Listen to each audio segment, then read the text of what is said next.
Jenny here, Halstead Ceramics Studio. Welcome to my YouTube channel. Today we're going to talk about how to be a mad scientist, or how to measure the gravity of your glaze. So this is a tool that you're going to use if you're mixing your own glazes at home. And for the longest time, it was the most intimidating part of the pottery process for me, was mixing my own glazes. So even after I built my own studio and was really psyched about it, I continued to purchase these smaller containers of glaze, which are very useful when glazing small things or you're not using a ton of it. But once you start getting into bigger volumes, it does make sense to mix your own glazes. So I went down to Continental Clay in Minneapolis and I talked to Bob. And Bob pretty much slapped me across the head, but was like, "This is so easy, just do it." So I bought the chemicals that I needed from Continental Clay to mix my glazes, and I went and bought a bucket. God, I have so many buckets. I should buy stock in the bucket industry. So in any case, I had to start mixing my own glazes, but to do it effectively, I had to understand how to weigh my glaze, and this is where gravity comes in.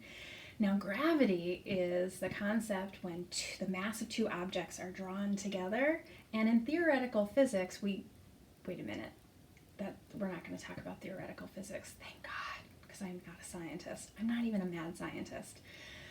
But measuring the gravity of your glaze is so easy, and this is where you're going to understand the consistency of the glaze that you get, how it comes out of the firings, and you can make adjustments based on what kind of clay you're using and how you want that consistency to come out.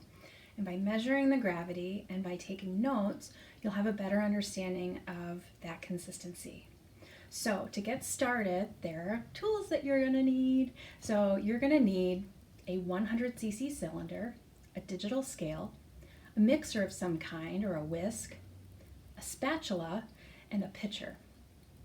Now, these tools, super easy to find, and I got mine at Axeman, which is the most amazing store that has like the craziest stuff. Like you could buy, oh my gosh, I got cylinders there. I've bought all kinds of pottery tools. I bought dental tools there for pottery.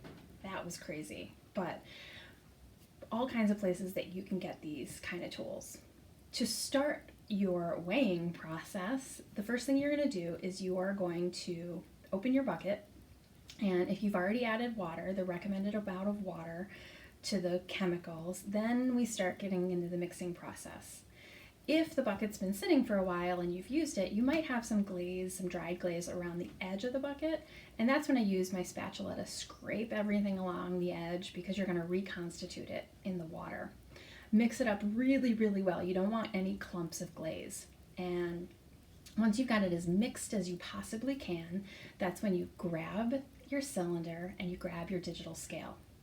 Turn your scale on, and then you're going to put your cylinder on the scale.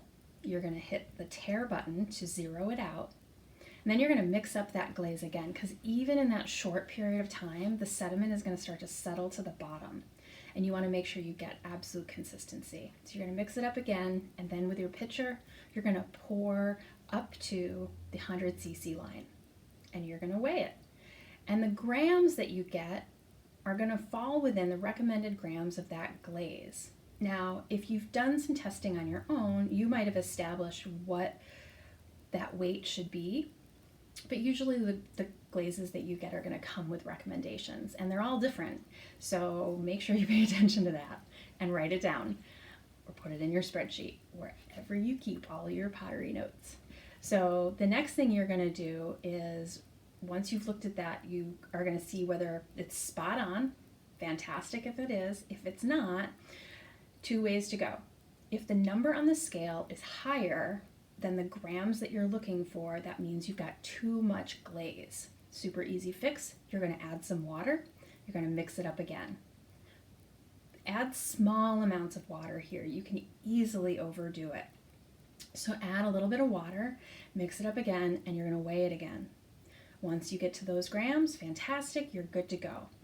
Every time you dip your piece of pottery into it, or a new piece, you're going to mix it up every single time. because again, that sediment, that glaze sediment, is heavier than water, and it's just going to start settling to the bottom over and over again. So every time you dip, mix it up again. You might notice that the number on the scale is below the recommended amount of grams for that glaze.